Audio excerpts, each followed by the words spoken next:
Have you ever noticed that the hardest part is not stopping yourself from exploding, but lying in bed at night while the anger keeps burning quietly in your chest? Have you ever wondered why you can look calm on the outside, yet inside your heart feels like it has been on fire for hours, sometimes for days, even after the argument is over? Welcome back to the channel. Today we are going to talk about a kind of suffering that is so common and so misunderstood that many people think it is normal. They tell themselves this is maturity, this is self-control, this is what it means to be strong. But deep down they know something is wrong, because the mouth is quiet, yet the mind is screaming. The face is polite, yet the heart is boiling. The body looks stable, yet the inner world is a furnace. Here are the two ideas I want you to hold from the very beginning. First, not exploding is not the same as being free from anger. Suppression is not peace. Suppression is simply a lid on a pot that is still boiling. Second, the real doorway out of resentment is not found by forcing yourself to be nice. It is found by understanding a single question that most people avoid. Why do I need to let myself go? Why do I need to forgive myself? Not the other person first, not the world first, myself. Because if you do not understand that, you will keep doing the same thing. You will keep swallowing anger during the day, and then burning with it at night. You will keep telling yourself you are fine, while your nervous system learns a new habit. A habit of silent rage. A habit of inner punishment. A habit of resentment that does not shout, but corrodes. And this is not just psychology. This is karma in real time. Karma is not a mystical scoreboard. Karma is the simple truth that every repeated inner state becomes a path, and every path becomes a destination. The more you rehearse inner fire, the more your mind becomes a place where fire appears easily. The more you rehearse bitterness, the more your heart becomes a place where bitterness feels familiar. Then you call it fate. You say this is just who I am. But it is not fate. It is conditioning. And conditioning can be transformed. Let us start with a scene you have probably lived. You are at work. You did your part. You double-checked. You stayed late. You cared. Then something goes wrong. Not because you were careless, but because someone else made a mistake, or because the system was flawed, or because the timeline was unrealistic. In the meeting, a person with more power looks at you and says, "This is on you." The room goes quiet. You feel your face get worn. Your heart beats harder. A sentence rises in your throat like a blade. You could defend yourself. You could expose the truth. You could embarrass them back. But you do not. You swallow it. You smile. You say, "I will handle it." People think you are mature. People think you are calm. People think you are strong. Then you go home. You eat.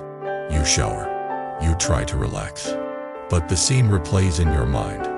Their tone. Their smirk. The unfairness. The way nobody spoke up. The way you felt alone. You imagine what you should have said. You imagine how you could have destroyed them with facts. You imagine your perfect speech that would have made everyone respect you. You imagine their shame. You imagine your victory. And then you notice it. Your jaw is tight. Your shoulders are stiff. Your breathing is shallow. Your stomach feels hot. You are in bed, but you are not resting. You are fighting. This is inner fire. Or another scene. You are at home. A family member speaks to you with disrespect. Maybe they are young. Maybe they are stressed. Maybe they are used to your patience and they take it for granted. They say something sharp, something unfair, something that hits your deepest insecurity. You feel the anger rise. Your hand grips the counter. Your throat tightens. But you tell yourself, do not ruin the relationship. Do not be like your father.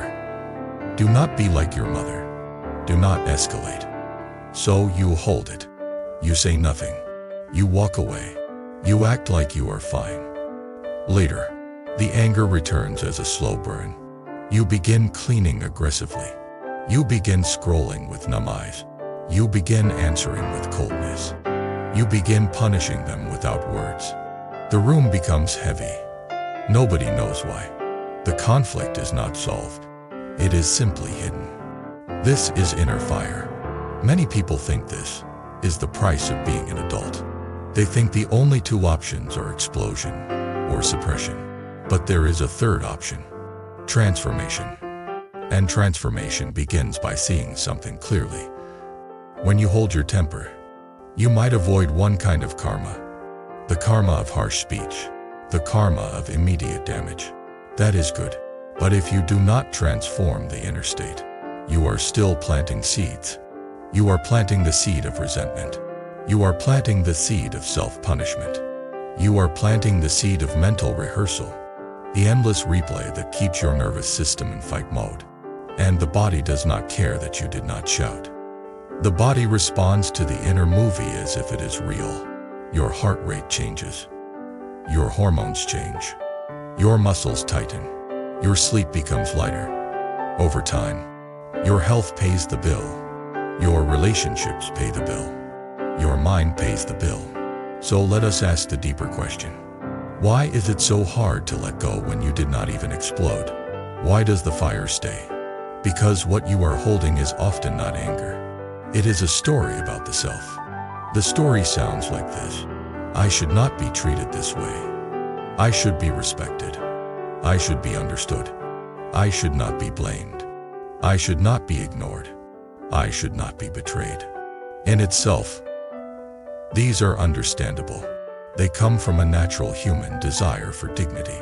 But the moment your mind turns them into a rigid identity, anger becomes sticky. It becomes personal. It becomes something you cannot release, because releasing feels like losing yourself. This is why people say, I can forgive, but I cannot forget. What they really mean is, I can stop talking about it, but I cannot stop protecting the identity that was threatened. Now here is where spiritual practice becomes very practical. In many Buddhist teachings, anger is described as a fire that burns the one who holds it. There is a teaching that says hatred does not end by hatred. It ends by love. This is not sentimental. It is not saying you should pretend everything is fine. It is pointing to a law of the mind. When you keep hatred in your heart, you keep your nervous system in a war stance. You keep your mind in a prison. The other person may never even know. But you know. Your body knows. Your sleep knows. Your future knows. So the first thing we need is honesty. Many people say, I do not have anger. I just have principles. I do not have anger. I just remember what happened. I do not have anger. I just cannot accept injustice. But if your chest burns, if your thoughts replay, if you secretly wish harm, if you lose peace every time you remember, then it is anger. Call it what it is. Not to shame yourself, to free yourself, because you cannot heal what you refuse to name. Now I want to tell you a longer story. And I want you to listen as if you are watching a movie, because inside this story is the exact turning point that changes everything. I will call the main character Michael. Michael was known as a calm man. That was his reputation. People at work said he never loses it. Family members said he is patient. Friends said he is the steady one. But Michael had a secret. He was not calm. He was controlled. He had learned to hold everything in. He had learned to smile while swallowing. He had learned to keep the peace by sacrificing his inner truth. And because he looked calm, nobody saw the cost. The cost was paid at night. Michael would lie down, close his eyes, and then his mind would open like a courtroom. Every conversation became evidence. Every disrespect became a case. Every unfair moment became a trial. He was the judge, the prosecutor, and the victim. He replayed scenes for hours. Sometimes he even whispered arguments into the dark, as if the person were there. His jaw would clench. His fists would tighten. His stomach would burn. In the morning, he woke up tired, but he told himself, keep going. One day, something small happened that became the final straw. It was not dramatic. It was a tiny thing, which is why it matters. A co-worker took credit for Michael's work.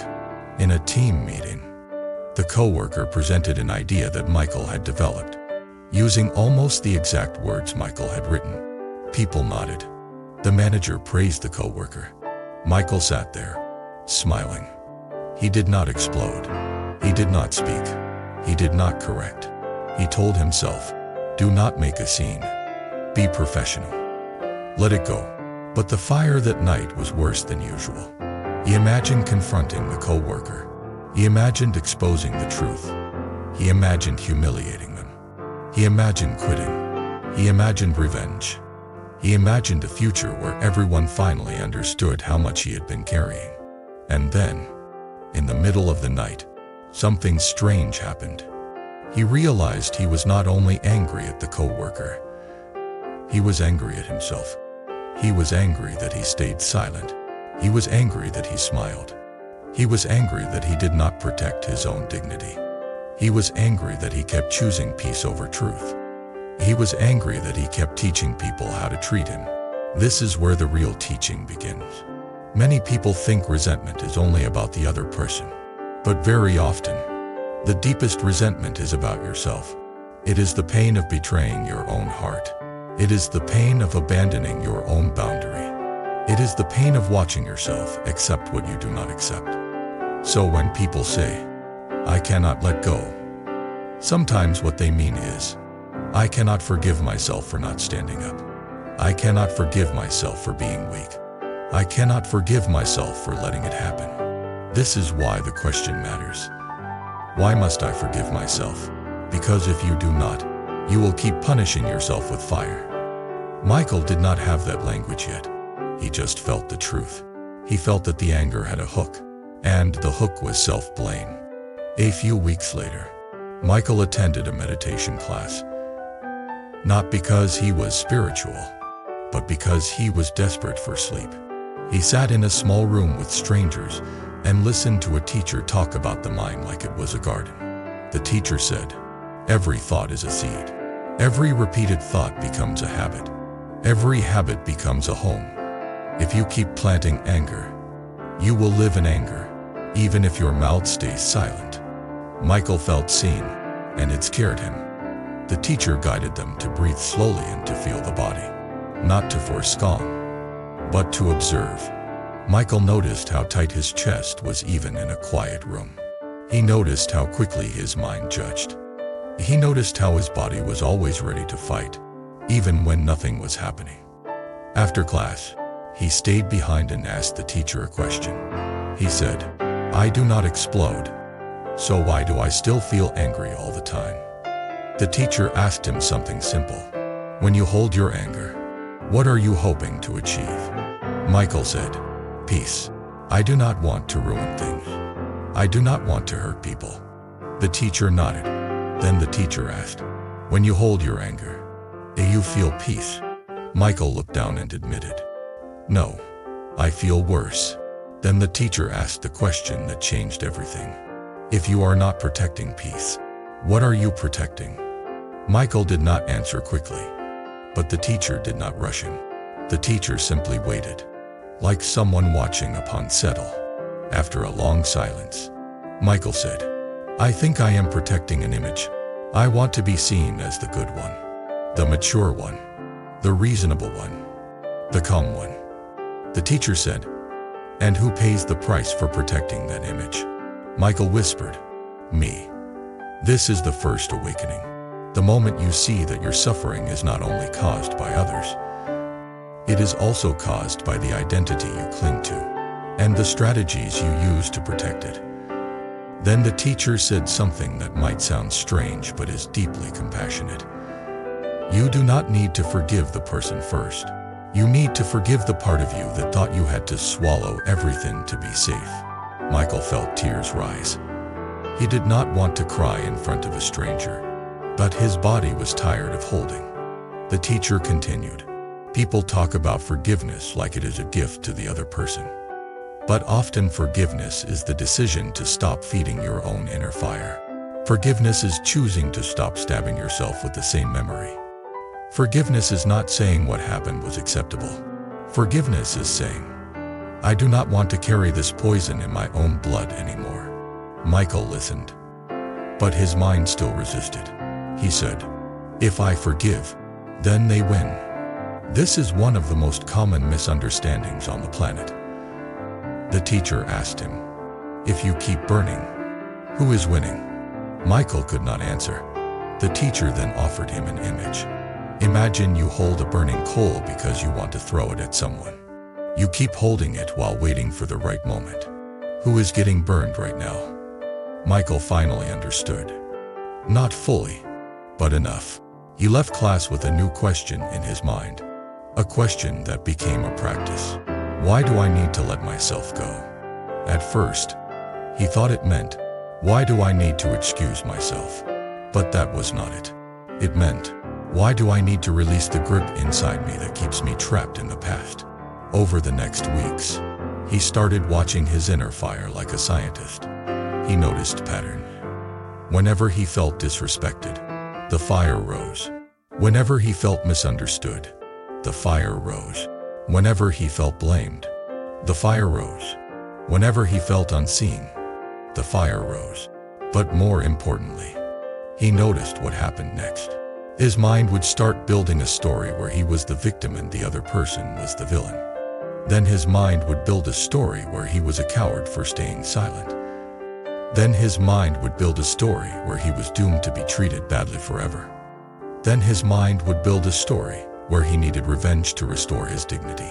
And in the middle of all that, his actual life was not being lived, it was being replayed. This is another layer of karma. A mind that lies in replay cannot be present. A mind that cannot be present cannot see new choices. A mind that cannot see new choices repeats the old. That is how suffering continues. So the teacher gave Michael a second practice, a very grounded one. When the fire rises, do not argue with it. Do not judge it. Do not feed it. Feel it. Feel the heat in the chest. Feel the tension in the throat. Feel the tightness in the jaw. Feel the pressure in the belly. Then, ask one question, quietly. What am I believing right now? Michael tried it. The first time he did it, he was surprised by the answer. He was believing, I must be respected, or I cannot be okay. The teacher later explained, respect is valuable. But if you make respect the condition for inner peace, you hand your peace to other people. You give them the remote control to your nervous system. They can press a button, and you burn. Wisdom is different. Wisdom says, I prefer respect, and I will protect my boundaries. But my inner peace is not dependent on whether this person understands me today. This is not weakness. This is mastery. It is like the ancient idea that conquering others is strength. Conquering yourself is real power. Michael started to see his own role in the cycle. He was not to blame for being treated unfairly, but he was responsible for his response. This is where the title becomes very real. The secret to not generating hatred is not simply biting your tongue. The secret is understanding why you must forgive yourself. Because without self-forgiveness, you punish yourself for every moment you are not perfect. And that punishment becomes inner fire. Self-forgiveness does not mean you tell yourself, it is fine that I stayed silent. It means you tell yourself, I did the best I could with the awareness I had. And now, I will learn. Now I will practice. Now, I will choose better next time. This is compassion and wisdom together. Compassion says, I see your fear and your conditioning. Wisdom says, and we will still change the habit. Michael began to practice something else.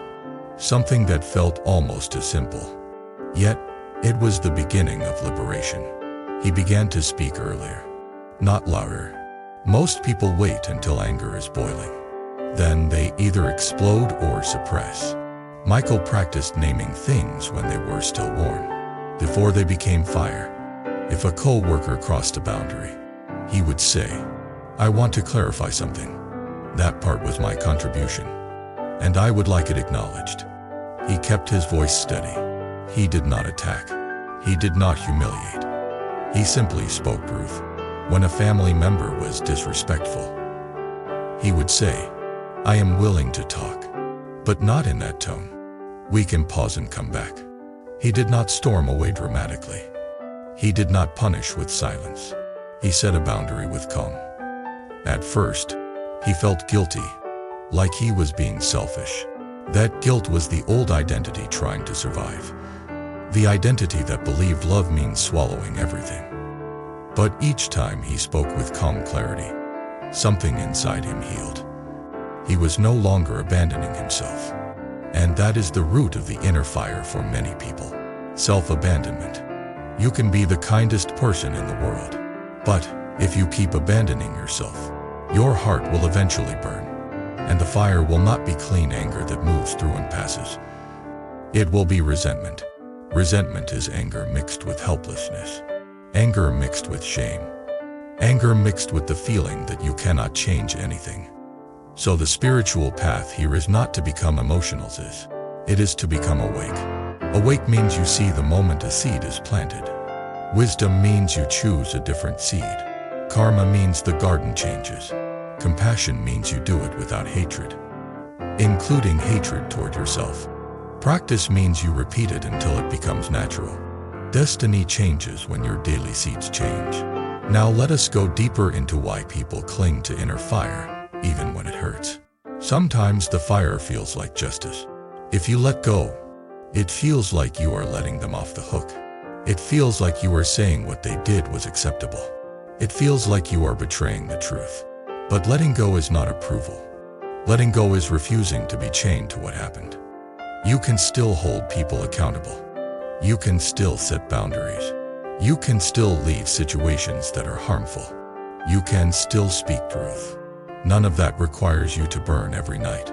In fact, inner fire often makes you less effective. When you are burning, you either speak too harshly or you go silent. You either attack or avoid. Both create more karma. When you are clear, you can act with precision. You can choose timing. You can choose language. You can protect dignity, yours and theirs, without surrendering truth. This is why spiritual practice is often described as bringing the mind back to the middle way.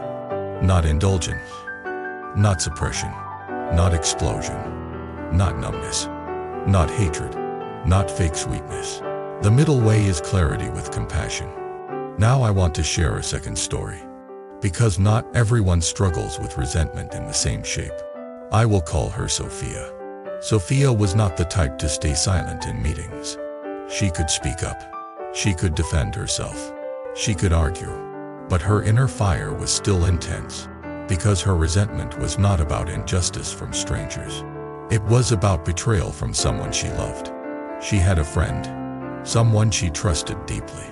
They shared secrets. They supported each other. They spoke about dreams and pain. Sophia believed this friend was family. Then one day, in a group setting, this friend made a joke at Sophia's expense, revealing something private. People laughed. Sophia forced a smile. Her body went cold, then hot. Later, the friend apologized casually, as if it were nothing. Sophia said it was fine. She did not want to look sensitive. She did not want to seem dramatic. She did not want to lose the friendship. But the fire began. Sophia did not explode. She kept the friendship. She kept meeting the friend. She kept smiling. But every time she saw them, her chest tightened. And every night, the seam replayed. Why would they do that? How could they? Did they ever respect me? Was I foolish? Am I always the one who gives more? Sophia's inner fire was not loud. It was sharp and quiet. Like a knife she kept turning in her own heart. Then she started having a second kind of fire. Anger at herself. Why did I say it was fine? Why did I not speak up? Why do I always sacrifice myself? Why do I keep choosing people who hurt me? This is the same pattern we saw with Michael. The resentment is linked to self-abandonment. Sophia eventually came to a realization that many people need to hear. She realized she was not only grieving the betrayal, She was grieving the fantasy. The fantasy that this friend would always protect her. The fantasy that love guarantees safety. The fantasy that closeness means loyalty. When the fantasy broke, the mind resisted reality. And resistance creates suffering. This is a deep spiritual point. Much of our suffering is not caused by what happened. It is caused by the gap between what happens and what we demand should have happened.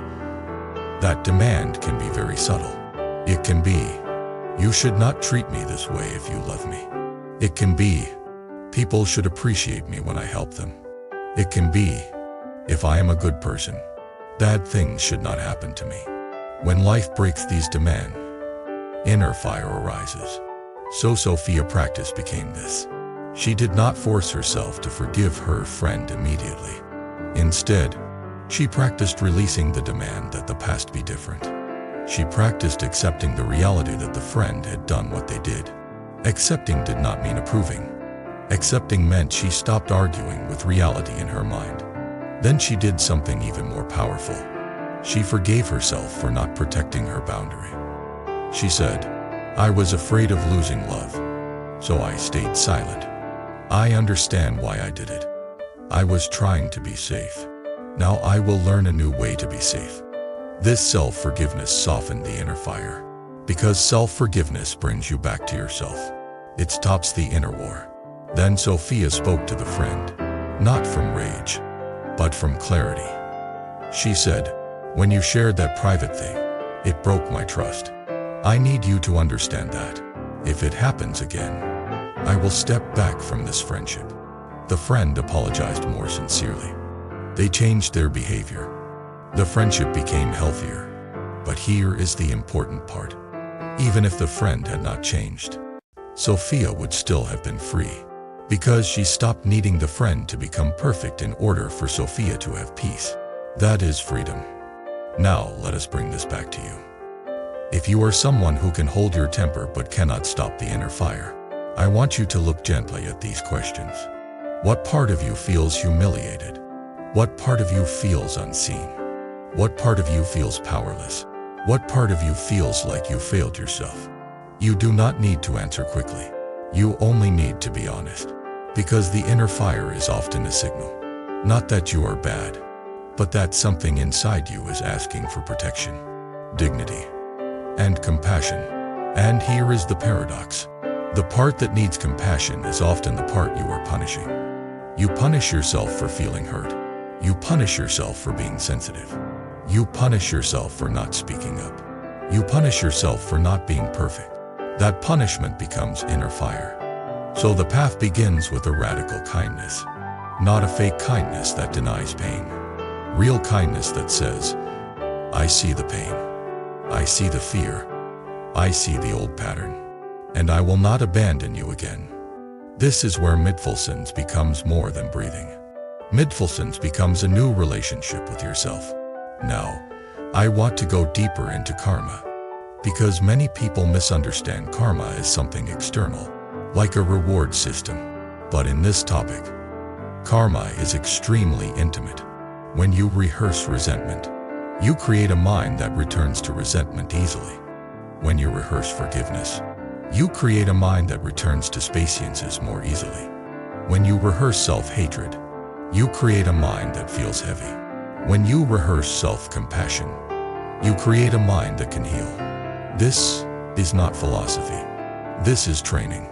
Think of it like a path in the forest.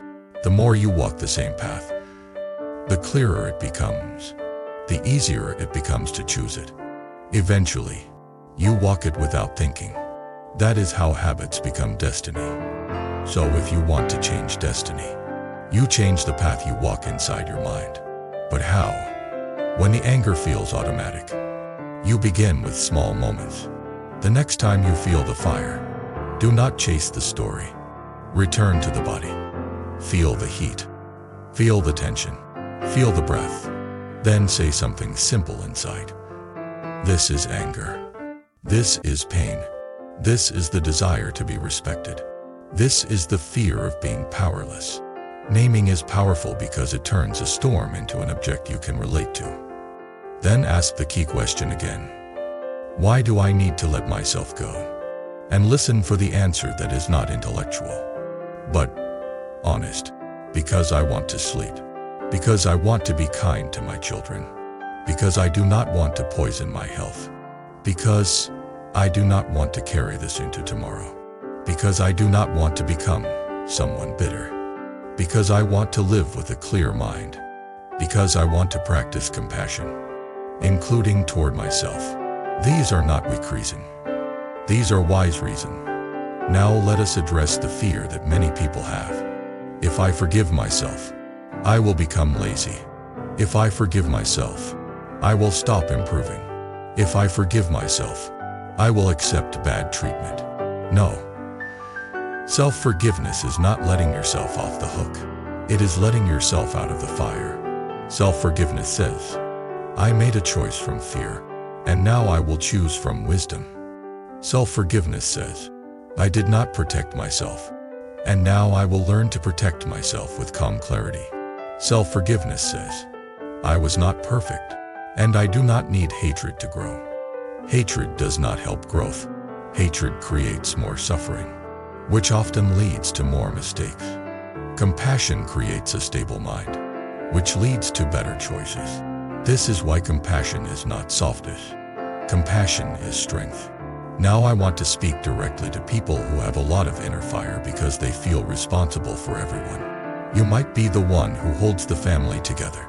You might be the one who keeps the workplace moving. You might be the one who listens to every honest problems. You might be the one who sacrifices your needs. People like you often do not explode, because you believe exploding would break everything. You carry the weight, but carrying weight without wisdom turns into resentment. The resentment might not even be at one person. It might be at life itself. Why is it always me? Why am I the one who has to be mature? Why do I never get to rest? If that is you, the practice is not to become more patient. The practice is to become more honest about your limits. Because sometimes, the inner fire is telling you a truth you are avoiding. You need support. You need rest. You need boundaries. You need to stop overgiving. You need to stop buying love with sacrifice. This is also karma. If you keep overgiving, you teach people to take. If you keep staying silent, you teach people you will tolerate. If you keep abandoning yourself, you teach your own mind that your needs do not matter. Then resentment grows. So the spiritual teaching here is simple but not easy. You must stop abandoning yourself. And the first step to stop abandoning yourself is to forgive yourself for all the times you did. Not to excuse. To release. To learn. Now, I want to share an image that many viewers find helpful. Imagine your mind as a house. Anger is like smoke. Sometimes smoke enters because someone outside lit a fire. Sometimes smoke enters because you left a window open. Sometimes smoke stays because you refuse to open the doors. If you keep the doors closed and say, I am fine, the smoke thickens. The air becomes toxic.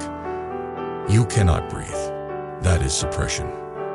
If you open the doors and throw furniture outside, screaming at everyone, that is explosion. But there is another way. You open the doors calmly. You let air move. You clean the source. You learn how the smoke got in. You adjust your boundaries. You keep the house breathable. That is transformation. Transformation requires awareness, wisdom, and compassion. Awareness to see the smoke.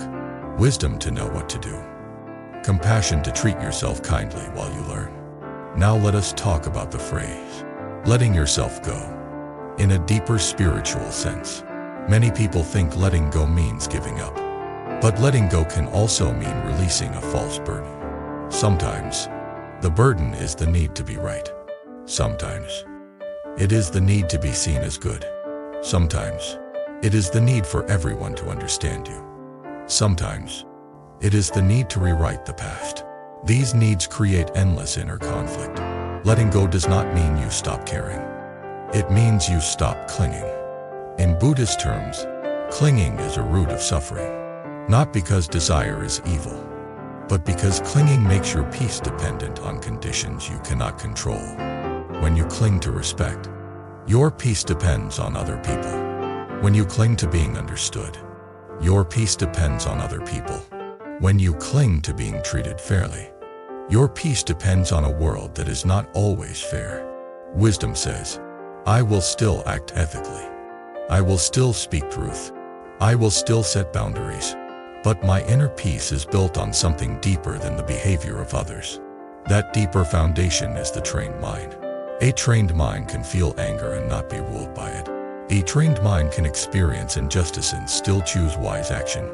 The trained mind can be hurt and still keep compassion alive. This is what people call awakening. Not a magical moment, but a gradual shift from being controlled by emotions to being guided by wisdom. Now, I want to return to Michael one more time, because his story shows what happens when you truly understand why you must forgive yourself. Months after he began practicing, another situation happened at work. A different co-worker tried to push blame onto him. The old Michael would have smiled and swallowed. The fire would have burned all night. This time, he felt the heat rise, and he did something different. He took one breath. He felt his feet on the floor. He looked at the manager. He spoke calmly. He said, I want to clarify the timeline. This part was completed on my end on this date. The issue appeared after that step. I am happy to help fix it, but I want the responsibility described accurately. His voice did not shake. He did not attack. He did not apologize for existing. He simply spoke truth. The manager nodded. The blame shifted. The meeting moved on. Michael felt something new later that night. Silence. Not the silence of suppression. The silence of a mind that is not at war. And in that silence, he realized something that touched him deeply. He realized that forgiving himself was not just a mental decision. It was the foundation of courage. When you forgive yourself, you stop needing to punish yourself. When you stop punishing yourself, you become less afraid. When you become less afraid, you can speak earlier and clearer. When you speak earlier and clearer, you create fewer situations that produce resentment. This is how karma changes, not by wishing, by practice. Now I want to address another form of inner fire that many spiritual people struggle with. The fire of moral anger. You see injustice in the world. You see cruelty. You see corruption. You see people harming others. You feel anger, and part of you believes anger is necessary to stay righteous. Anger can motivate action, but it also can poison the heart. The question is not whether you should care. You should care. Compassion cares. The question is whether your caring must come with hatred. You can act firmly without hatred. You can speak strongly without contempt. You can protect the vulnerable without burning yourself. This is a high level of practice, but it is possible. It begins, again, with self-forgiveness, because often, moral anger hides a deeper pain. The pain of feeling powerless, the pain of being unable to fix everything, the pain of carrying the world's suffering in your chest. If you hate yourself for not being able to save everyone, you will burn. So you must forgive yourself for being human. Forgive yourself for having limits. Forgive yourself for needing rest. Forgive yourself for not being able to control the world. Then you can act from clarity, not from inner fire. This is compassion with wisdom. Now, as we move toward the later part of this long talk, I want to offer you a deeper reflection, the kind that many people feel in their bone. Resentment often feels like protection. It feels like if I stay angry, I will not be fooled again. If I stay angry, I will not be weak again. If I stay angry, I will remember the lesson. But the truth is, anger is a poor guardian. It makes you tense, suspicious, and reactive. It can make you see threats where there are none. It can make you strike before understanding. It can make you isolate. It can make you lonely. Wisdom is a better guardian. Wisdom remembers lessons without hatred. Wisdom sets boundaries without drama. Wisdom chooses distance when needed. Wisdom chooses speech when needed. Wisdom does not need to burn to stay awake. So when you ask, why must I forgive myself? One honest answer is this: because if you do not, you will keep mistaking fire for protection. And you will keep living in a house that is always too hot to rest in. Now let me share something that might sound like a personal moment, because it mirrors what many of you have experienced. There was a time in my own life when I believed that being calm meant being good. I believed that if I never raised my voice, I was spiritually advanced. I believed that swallowing things was maturity. But then, I noticed the cost. I noticed how often my mind replayed conversation. I noticed how often my body stayed tense. I noticed how often I became cold and distant instead of truly kind. I noticed how often I punished people silently. I realized that I was not peaceful. I was performing peace. And that performance was rooted in fear. Fear of conflict. Fear of rejection. Fear of being seen as difficult. When I finally admitted that, I began to practice a different kind of calm. A calm that includes truth. A calm that includes boundaries. A calm that includes self-respect. The turning point was self-forgiveness. Forgiving myself for all the times I swallowed truth because I was afraid. Forgiving myself for all the times I tried to buy love with silence. Forgiving myself for all the times I punished myself for being human. That forgiveness did not make me weak. It made me steady. And steadiness is what allows compassion to last. Because compassion without steadiness turns into exhaustion. You keep giving until you resent. Then you feel guilty for resenting. Then you suppress again. That cycle is suffering. Breaking the cycle begins with kindness toward yourself. Now, I want to bring everything together with a final story that shows the full arc. Because some of you are not only dealing with inner fire, you are dealing with the fear that you will never change. I will call this person Daniel. Daniel had a temper when he was younger. He used to explode. Over time, he learned to suppress. People praised him for changing. He looked calm, but inside, he was burning. He thought he had improved, but his sleep was terrible. His stomach was always uneasy. His relationships felt tense. One day, his partner said something honest. They said, "You do not yell anymore, but I still feel your anger. It is like you carry it quietly. It fills the room." Daniel felt embarrassed and defensive. He wanted to argue, but he also knew it was true. That night, he sat alone and asked himself, "What am I doing?" He realized he had been trying to become a good person by force, like someone trying to hold down a wild animal. He never actually healed the animal. He just chained it. So he started a practice, a simple one. Each time he felt anger, he wrote down one sentence. What did I need in that moment? Sometimes the answer was respect. Sometimes it was rest. Sometimes it was appreciation. Sometimes it was to be heard. Sometimes it was to feel safe. Then he wrote a second sentence. How can I give that to myself without harming anyone? This practice changed Daniel's life, because he saw that his anger was often a messenger, not always a righteous one. Sometimes it was mixed with ego, but it was still pointing to a need. Instead of suppressing the messenger, he began to meet the need wisely. If he needed rest, he rested. If he needed respect, he set a boundary. If he needed to be heard, he spoke clearly. If he needed safety, he removed himself from toxic situation. But the most important part was what he did when he failed, because he still failed. Sometimes he still snapped. Sometimes he still went cold. Sometimes he still replayed scenes at night. Each time, he practiced self-forgiveness. I see what happened. I see the habit. I am learning. I will try again.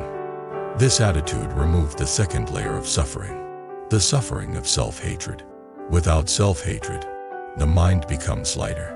With a lighter mind, change becomes easier. Over time, Daniel's partner noticed something. The anger was not just quieter, it was shorter.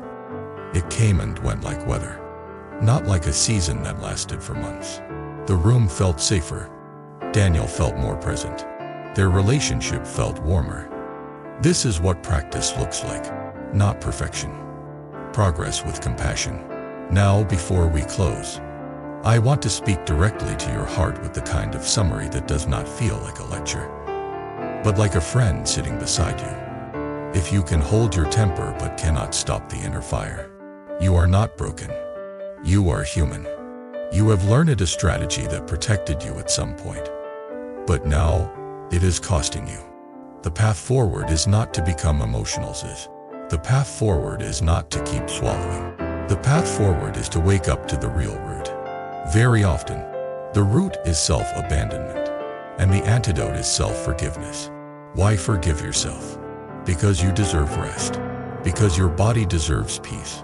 Because your future deserves a mind that is not trapped in replay.